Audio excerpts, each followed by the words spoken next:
अस्सलाम वालेकुम guys, how are you? I hope you will be fine. तो आज हम देखेंगे 9th क्लास के फर्स्ट चैप्टर में फर्स्ट लेक्चर हम डिस्कस करेंगे। इसमें क्या है देखें, सबसे पहले हमने क्या देखना है आज फर्स्ट लेक्चर में, हमने देखना है कि केमिस्ट्री क्या है और केमिस्ट्री की ब्रांचेस को हमने डिस्कस करना है। तो फर्स्ट ऑफ ऑल स्टूडेंट्स हम देखते हैं कि केमिस्ट्री क्या है। केमिस्ट्री क्या है? एक साइंस की ब्रांच है। एक केमिस्ट्री क्या है? एक ब्रांच ऑफ साइंस है। जैसे साइंस की बहुत सारी ब्रांचेज हैं, केमिस्ट्री हो गया, फिजिक्स हो गई, बायोलॉजी हो गई, कंप्यूटर हो गई, ये सब क्या है? साइंस की ब्रांचेज हैं। इसी तरह अब जो केमिस्ट्री है ये साइंस की एक ब्रांच है। इसमें हम क्या डिस्कस करते हैं? किसी भी मॉलिक्यूल या फिर एटम के स्ट्रक्चर को, कंपोजिशन को, केमिकल रिएक्शन को या फिर उसकी प्रॉपर्टीज को डिस्कस करते हैं। जैसे फॉर एग्जांपल हमारे पास इधर एक जो है हम एग्जांपल लेते हैं वाटर के मॉलिक्यूल की। वाटर का मॉलिक्यूल है हमारे पास, हमें पता है वाटर के मॉलिक्यूल में का फॉर्मूला वाटर का क्या होता है? H2। अब इसका फॉर्मूला H2 है। इसमें हमने देखना है कि इसकी अब सबसे पहले क्या देखेंगे? इसके स्ट्रक्चर को देखेंगे। जब भी हम H2O के स्ट्रक्चर को देखते हैं तो क्लास स्टूडेंट जो हमारे पास होता है, हमेशा ऑक्सीजन के मॉलिक्यूल का साइज़ होता है वो हाइड्रोजन के मॉलिक्यूल के साइज़ से बड़ा होता है। जैसे कि आप इधर देखेंगे कि ये जो बड़ा एक सर्कल है ये क्या है? ऑक्सीजन के मॉलिक्यूल बना हुआ है। और साथ ही इसके ये जो दो साथ अटैच है मॉलिक्यूल, ये क्या है? हाइड्रोजन के मॉलिक्यूल अटैच है। तो आपको इससे समझ आ रही होगी कि जो ऑक्सीजन का मॉलिक्यूल होता है ये बड़ा होता है साइड में देन हाइड्रोजन के मॉलिक्यूल के। एक ऑक्सीजन का मॉलिक्यूल और साथ दो हाइड्रोजन एटम इसके अटैच है। अगर हम नेक्स्ट इसकी कंपोजिशन देखें तो हमें पता है कंपोजिशन में क्या है इसके कि हाइड्रोजन और ऑक्सीजन दो एलिमेंट आपस में मिलते हैं तो हमारे पास एक वाटर का मॉलिक्यूल बनता है। हमें पता है दो हाइड्रोजन और एक ऑक्सीजन मिलकर वाटर के मॉलिक्यूल को बना रहे हैं। तो ये इसकी क्या थी? कंपोजिशन। अब आगे देखेंगे हम इसके केमिकल रिएक्शन को। केमिकल रिएक्शन में क्या आता है? एक कंपाउंड है, जैसे फॉर एग्जांपल वाटर है, वो दूसरे कंपाउंड के साथ रिएक्ट करके एक नया प्रोडक्ट जो है वो तैयार कर देगा। इसको हम कह देंगे इसका क्या है? ये केमिकल रिएक्शन है। प्रॉपर्टीज देखते हैं। प्रॉपर्टीज में क्या होता है कि जैसे फॉर एग्जांपल हम वाटर के एग्जांपल को ले रहे हैं तो वाटर का क्या है कि रूम टेम्परेचर पे वाटर क्या होता है? लिक्विड होता है। तो ये क्या है? इसकी प्रॉपर्टीज है। लिक्विड जो वाटर होता है ये कलरलेस होता है, ये क्या है? इसकी प्रॉपर्टी है। तो इसी तरह अब हमें पता लग गया कि केमिस्ट्री क्या है। केमिस्ट्री को अगर देखें, जैसे जैसे अब देखो हमारी आबादी जो है वो बढ़ रही है, तो ये हमारे जो नेचुरली अकरिंग सोर्सेज है वो कम हो रहे हैं। फिर जो नेचुरली अकरिंग सोर्सेज से कम होने से क्या रहा है कि खुराक कम हो रही है, कपड़े कम हो रहे हैं, मेडिसिन की कमी हो रही है। इस सब कमियों को पूरा करने के लिए हम क्या करते हैं? मैन मेड सिंथेटिक फाइबर को बनाते हैं। मैन मेड सिंथेटिक फाइबर कैसे बन जाते हैं? केमिस्ट्री की हेल्प से बनते हैं वो। इसमें क्या यूज़ हो रही होती है? केमिस्ट्री यूज़ हो रही होती है। इसके अलावा जो केमिस्ट्री है वो कहाँ यूज़ होती है? वो फार्मास्यूटिकल इंडस्ट्रीज में केमिस्ट्री यूज़ होती है। सीमेंट इंडस्ट्री हो गई, पेंट इंडस्ट्री हो गई, लेदर इंडस्ट्री होगी, इन सब में क्या यूज़ होती है? केमिस्ट्री यूज़ होती है। फार्मास्यूटिकल इंडस्ट्रीज कौन सी इंडस्ट्रीज होती हैं? जहाँ मेडिसिन बनती है, मीन दवाइयाँ जहाँ बनती हैं, जिस इंडस्ट्री में उसको हम फार्मास्यूटिकल इंडस्ट्री का नाम देते हैं। अगर आप कहीं भी देखोगे जो भी आप जो है सारी की सारी इंडस्ट्रीज़ को केमिस्ट्री में देखोगे, उसमें केमिस्ट्री जो है वो डिस्कस हो रही होती है। सारी की सारी इंडस्ट्रीज, जैसा कि फॉर एग्जाम्पल हम एक इंडस्ट्री लेते हैं ग्लास इंडस्ट्री। ग्लास इंडस्ट्री में क्या होता है? ग्लास कैसे बनते हैं ग्लास, वो हम देखेंगे। कौन से ग्लास की बात हो रही है? वो ग्लास जो घरों में हम विंडोज़ वगैरह को बनाने के लिए इस्तेमाल करते हैं, हम उस ग्लास की बात कर रहे हैं कि उस ग्लास को कैसे बनाते हैं। ये जो ग्लास बनते हैं वो किससे बनते हैं? हमारे पास जो ये विंडोज़ वगैरह में ग्लास यूज़ हो रहा है ये रेत से बनता है, मीन्स सैंड से। कैसे बनता है? जो सैंड होती है इसको हीटअप किया जाता है। इसको इतना ज़्यादा हीटअप किया जाता है और तब तक हीट किया जाता है जब तक ये मेल्ट नहीं हो जाती। जब इसको हीट बहुत ज़्यादा किया जाता है वो मेल्ट हो जाती है उसमें, तो वो मेल्ट होकर क्या होता है? इसमें तब्दील हो जाती है ग्लास में। तो ये सारी चीज़ें चीज़ें जो है इनमें हम क्या पढ़ते हैं? डिस्कस करते हैं, केमिस्ट्री को डिस्कस करते हैं। यहाँ तक आई होप सो कि आपको समझ आ गई होगी कि केमिस्ट्री क्या है, केमिस्ट्री में हम क्या चीज़ें डिस्कशन करते हैं और केमिस्ट्री कहाँ कहाँ यूज़ होती है। मैंने सारा आपको बता दी है। अब हम नेक्स्ट देखते हैं इसकी ब्रांचेज ऑफ केमिस्ट्री के। केमिस्ट्री के कितनी ब्रांचेज हैं, कैसे हैं? ब्रांचेज क्या आती हैं? जैसे एक फॉर एग्जांपल हमारे पास ट्री होता है, ट्री की बहुत सारी शाख्स होती हैं, उसकी ब्रांचेज होती हैं, टहनियाँ होती हैं, शाखें होती हैं। तो इसी तरह जो हमारे पास केमिस्ट्री है साइंस की ब्रांच है। केमिस्ट्री खुद क्या है? एक साइंस की ब्रांच है। इसी तरह जो है केमिस्ट्री की भी नेक्स्ट बहुत सारी ब्रांचेज हैं। जैसे फर्स्ट ऑफ ऑल हम देखते हैं फिजिकल केमिस्ट्री को। ये क्या है? ब्रांच ऑफ केमिस्ट्री है। इसमें हम क्या डिस्कस करते हैं? फिजिकल स्टेट को। फिजिकल स्टेट को डिस्कस करेंगे। जैसे फॉर एग्जांपल हमने इधर वाटर की एग्जांपल लिया है तो इधर भी हम वाटर के एग्जांपल को ही कैरी ऑन करते हैं कि क्या है फिजिकल स्टेट में हम क्या देखेंगे कि वाटर की जो स्टेट है वो क्या है? सॉलिड है वो लिक्विड फॉर्म में या फिर गैसियस फॉर्म में। अगर हम मोस्टली देखें या फिर रूम टेम्परेचर पे देखें तो हमारा पास जो वाटर होता है वो किस फॉर्म में होता है, वो लिक्विड फॉर्म में प्रेजेंट होता है। इसी तरह फिजिकल स्टेट जो होती है, फिजिकल केमिस्ट्री, उसमें हम क्या देखते हैं, मैं आपको पहले बताती चलूँ कि जो फिजिकल का लफ्ज़ है ना वो फिजिक्स से निकला है। फिजिकल का जो लफ्ज़ है वो फिजिक्स से निकला है। इसका मतलब है सामने नज़र आने वाली चीज़, या मीन्स जो सामने नज़र आता है। सामने नज़र क्या आता है, जो फिजिकली, जैसे फॉर एग्जांपल अब एक लिक्विड है, लिक्विड का कलर क्या है, जो उसका रेड है, ब्लू है, वाइट है, जो भी उसका कलर है वो क्या है, उसकी फिजिकल स्टेट है। या फिर जो वो सॉलिड फॉर्म में है, वो लिक्विड फॉर्म में है, वो गैसियस फॉर्म में है, वो जिस भी फॉर्म में है वो क्या है, इसकी फिजिकल स्टेट है। इसी तरह अब हम देखते हैं नेक्स्ट ऑर्गेनिक केमिस्ट्री को। जिसकी नेक्स्ट ब्रांच है वो है ऑर्गेनिक केमिस्ट्री। इसमें हम मेनली जो एलिमेंट डिस्कस करते हैं वो दो एलिमेंट्स को डिस्कस किया जाता है। हमारे पीरियोडिक टेबल में 118 एलिमेंट्स हैं, उनमें से जो दो एलिमेंट हैं उनको हम ऑर्गेनिक केमिस्ट्री में डिस्कस करते हैं। वो कौन से हैं, कार्बन और hydrogen. Carbon, hydrogen and their derivative, इन दो कंपाउंड्स को हम क्या करते हैं, डिस्कस करते हैं। पहले शुरू में ये कहा जाता था कि जो ऑर्गेनिक कंपाउंड है ना सिर्फ लिविंग थिंग्स में पाए जाते हैं, और जो ऑर्गेनिक कंपाउंड की स्टडी है उसको हम ऑर्गेनिक केमिस्ट्री कहते हैं। लेकिन ये जो थ्योरी थी बस थोड़ा टाइम चली और उसके बाद इस थ्योरी को निगलेक्ट कर दिया गया। जैसे फॉर एग्जांपल अब देखें, हमने कहा कि हम इसमें सिर्फ दो कंपाउंड को डिस्कस करते हैं। अब इधर हम देखते हैं, उन्होंने बोला कि हमारे पास एग्जाम्पल ली, किसकी ली, मीथेन की। जब हमने इधर मीथेन की क्लास एग्जाम्पल ली तो उसमें देखिए मीथेन का फॉर्मूला आता है CH4। तो दो दो कंपाउंड जो यूज़ हुए वो कौन से थे, कार्बन और हाइड्रोजन। इसके अलावा मतलब carbon hydrogen compound and their derivative, मैंने इधर बेटा लिखा भी हुआ है कि उनके डेरिवेटिव भी जो है वो यूज़ होंगे। तो देखो इधर मीथेन में क्या था, कार्बन और सिर्फ हाइड्रोजन थे।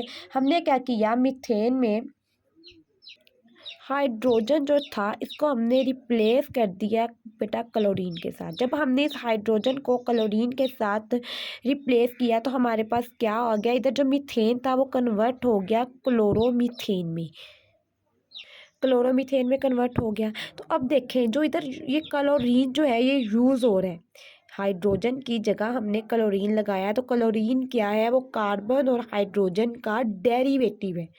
तो इधर क्लोरोमीथेन में क्लोरीन क्या है, कार्बन और हाइड्रोजन का डेरिवेटिव है। चलिए हम अब नेक्स्ट इसके यूजेस देख लेते हैं कि जो हमारे पास ऑर्गेनिक केमिस्ट्री है कहाँ कहाँ यूज़ होती है। तो बेटा अगर हम इसके यूजेस को देखें तो जो ऑर्गेनिक केमिस्ट्री है वो पेट्रोकेमिकल इंडस्ट्रीज में यूज़ होती है या फिर फार्मास्यूटिकल इंडस्ट्रीज में यूज़ होती है।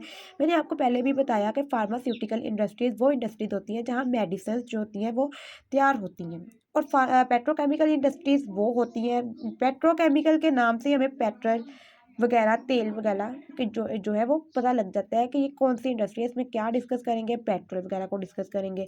तो क्लास इसमें हम क्या देखते हैं, जैसे मिट्टी का तेल, डीजल, पेट्रोल, मोबिलाइल वगैरह जो ज़मीन से निकाल कर बनाई जाती है ना, जो इंडस्ट्रीज इनको बनाती है उसको हम क्या बोलते हैं, पेट्रोकेमिकल। हमें पता है ये नेचुरली अकरिंग एलिमेंट है, बट क्या होता है इनको जब हम ज़मीन से निकाल कर जो इसकी एक प्रॉपर इनको मतलब तैयार किया जाता है, एक शेप दी जाती है, कलर दिया जाता है, उसके लिए जो यूज़ होती है इंडस्ट्रीज वो कौन सी होती हैं, वो पेट्रोकेमिकल इंडस्ट्रीज होती हैं।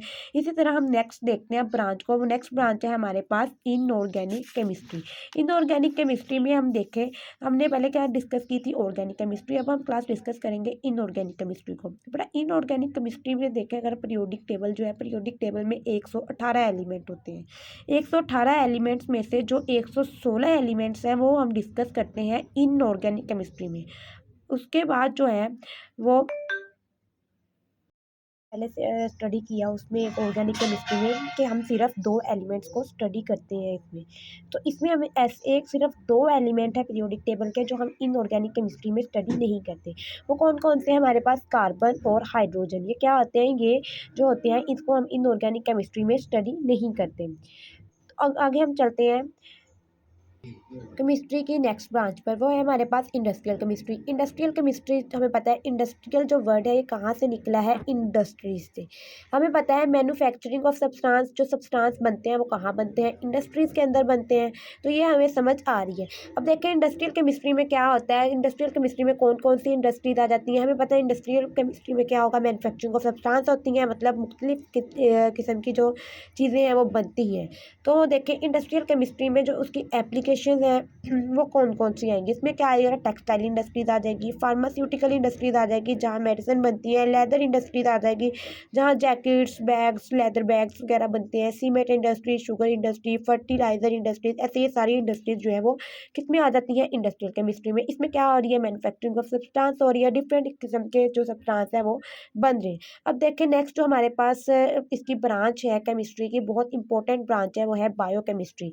अब हम अगर देखें बायोकेमिस्ट्री, ये दो वर्ड्स का मजमू है, बायो और केमिस्ट्री का। Bio means life and chemistry means study of structure, composition, chemical reaction and property of substance. हमें पता है कि जो इस बायोकेमिस्ट्री है ये क्या है, इसकी एप्लीकेशन में सबसे जो मोस्ट इंपॉर्टेंट एप्लीकेशन है इसकी वो क्या आ जाएगी, फार्मास्यूटिकल इंडस्ट्रीज आ जाएगी। अब आप कहोगे कि फार्मास्यूटिकल इंडस्ट्रीज में बायोकेमिस्ट्री कैसे यूज होगी, तो बच्चे मैंने आपको अभी बताया, bio mean life, chemistry mean study of structure, composition and chemical reaction and properties of substance. तो देखें ह्यूमन बॉडी में जितने भी केमिकल रिएक्शन हो रहे होते हैं उनमें कौन सी केमिस्ट्री यूज होती है, बायोकेमिस्ट्री यूज हो रही होती है।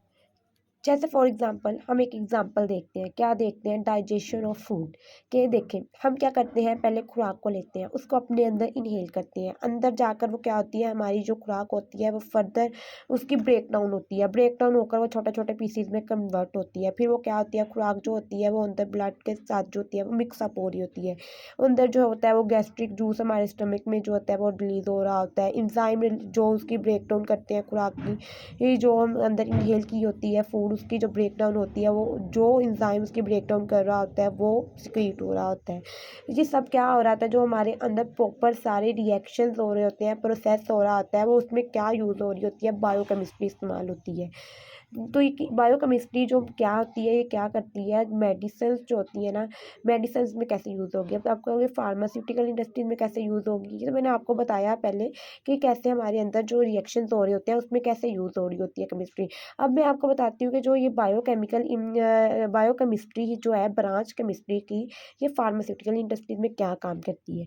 ये क्या करती है, जो मेडिसिन होती है ना, जो ये मेडिसिन बनती है वो क्या करती हैं, जरासीम जो होते हैं उनको किल करती हैं। इसका जो मेन काम होता है वो जरासीम को किल करना होता है। अब हम नेक्स्ट ब्रांच को देखते हैं, वो हमारे पास क्या है, न्यूक्लियर केमिस्ट्री। न्यूक्लियर केमिस्ट्री की जब बात आती है, न्यूक्लियर से हमें पता लग जाता है कि क्या इसमें थोड़ा सा ना कोई न्यूक्लियर प्रोसेसेस टाइप जो है ना वो हमारे पास आता है पढ़ने को, स्टडी करने को। हमने फिजिक्स में बहुत ज़्यादा इससे रिलेटेड पढ़ा हुआ है, नेक्स्ट पढ़ेंगे भी और पढ़ा होगा भी आपने। तो क्या होता है न्यूक्लियर केमिस्ट्री में, जो मेन होता है वो क्या होती है, स्टडी ऑफ रेडियो एक्टिविटी और न्यूक्लियर प्रोसेसिंग। न्यूक्लियर प्रोसेसिंग में देखें हम दो प्रोसेस आते हैं हमारे पास, न्यूक्लियर फिशन रिएक्शन और न्यूक्लियर फ्यूजन रिएक्शन। अब आप लोग ये भी फिजिक्स में डिस्कशन इन डिटेल करेंगे कि न्यूक्लियर फिशन रिएक्शन क्या होते हैं, न्यूक्लियर फ्यूजन रिएक्शन क्या होते हैं, इनमें कौन कौन से मॉलिक्यूल होते हैं और कैसे कैसे होते हैं। अगर हम पहले इसको न्यूक्लियर फिशन रिएक्शन को देखें तो ये क्या होती है, ये बैक्टीरिया की ग्रोथ के लिए हम इसको डिस्कस करते हैं। बैक्टीरिया की ग्रोथ क्या है, इसमें देखें फॉर एग्जांपल ये जो एक है ना, ये बैक्टीरिया है, इस शेप में है, इसमें क्या होगा, ये ब्रेक डाउन होकर ये दो छोटे जो है बैक्टीरिया उनमें कन्वर्ट हो जाएगा। लेकिन अगर न्यूक्लियर फिशन रिएक्शन की बात की जाए, उसमें क्या होता है, जो दो छोटे होते हैं वो आपस में कंबाइन होकर एक बड़ा जो होता है उसको बनाते हैं, बड़े मॉलिक्यूल को या बड़े बैक्टीरिया को बनाते हैं। जो एक चीज़ इनमें सेम है वो क्या है कि जब न्यूक्लियर फिशन रिएक्शन होता है तो रिलीज होती है लार्ज अमाउंट ऑफ एनर्जी, लेकिन जो न्यूक्लियर फ्यूजन रिएक्शन होता है इसमें भी क्या होती है, large amount of energy he release होती है। तो ये क्या है, इनमें सिमिलैरिटी है कि दोनों रिएक्शंस में लार्ज अमाउंट ऑफ एनर्जी जो होती है वो रिलीज होती है। और इसमें जो है ये जो होता है न्यूक्लियर फ्यूजन रिएक्शन, ये किसमें होता है प्रेजेंट, ये जो परफॉर्म करता है वो किसमें होता है, अकर करता है सन और स्टार्स में। जो नेक्स्ट टर्म है इसमें वो है हमारे पास रेडियो एक्टिविटी। अब रेडियो एक्टिविटी हमने ऊपर ये वर्ड इधर देखा था कि रेडियो एक्टिविटी है, स्टडी ऑफ रेडियो एक्टिविटी, कि हम न्यूक्लियर केमिस्ट्री में रेडियो एक्टिविटी को भी स्टडी करते हैं। अब हमने देखना कि हम रेडियो एक्टिविटी को स्टडी करते कैसे हैं। अब देखें इधर लिखा यूज़ इन मेडिकल ट्रीटमेंट, कि हम इसको कहाँ, रेडियो एक्टिविटी को हम दो जगह पे यूज़ करते हैं, एक तो मेडिकल ट्रीटमेंट में और एक फूड प्रिजर्वेशन के लिए। अब क्लास मैं आपको ये बता रही हूँ कि रेडियो एक्टिविटी जो है एक मेडिकल ट्रीटमेंट में कैसे इस्तेमाल होती है, किस ट्रीटमेंट के लिए इस्तेमाल होती है। तो क्लास में आपको बताती चलूँ कि जो मेडिकल ट्रीटमेंट में रेडियो एक्टिविटी यूज़ होती है वो कैंसर के ट्रीटमेंट के लिए इस्तेमाल होती है। ये अब ये ना समझिएगा कि ब्लड कैंसर, ब्रेन कैंसर इनके लिए ये यूज़ होगी, नहीं। ये जो होती है रेडियो एक्टिविटी होती है ये सिर्फ एक्सटर्नल पार्ट पे जो कैंसर होता है उसके इलाज के लिए इस्तेमाल की जाती है। कैसे की जाती है, जैसे कि फॉर एग्जांपल ट्यूमर हो हमारे हाथ के ऊपर या कोई रसोली वगैरह बनी हुई हो, तो क्या करते हैं उसके ऊपर रेडियो एक्टिव जो रेज़ होती हैं उनको डाला जाता है। जब वो रेडियो एक्टिव रेज़ जो है ना उनके उस पे पड़ती हैं तो वो क्या होता है, वो इधर-उधर से जलकर ख़त्म हो जाती है। तो ये क्या होता है, ये इसके जैसे हम हैंड ट्यूमर कह सकते हैं इसको, ट्यूमर वगैरह को ना यूज़ करने के लिए ये इस्तेमाल होती है। इसके अलावा फूड प्रिजर्वेशन में क्या होता है, जैसे फॉर एग्जांपल आप देखिए हम क्या करते हैं कि कोई है जैसे अब हम अपने फॉर एग्जांपल घर के बर्तन हैं, बर्तनों से जरासीम को ख़त्म करने के लिए हम क्या कर देते हैं, इसको धूप में रख देते हैं ताकि इसके ऊपर रेत पड़ेंगी तो क्या होगा, जरासीम जो होंगे वो किल हो जाएंगे। तो इसी तरह ये सारा प्रोसेस जो होता है ना इसमें होता है। अब जो हमारे पास नेक्स्ट ब्रांच है वो है एनालिटिकल केमिस्ट्री। एनालिटिकल केमिस्ट्री का स्कोप सबसे ज़्यादा है।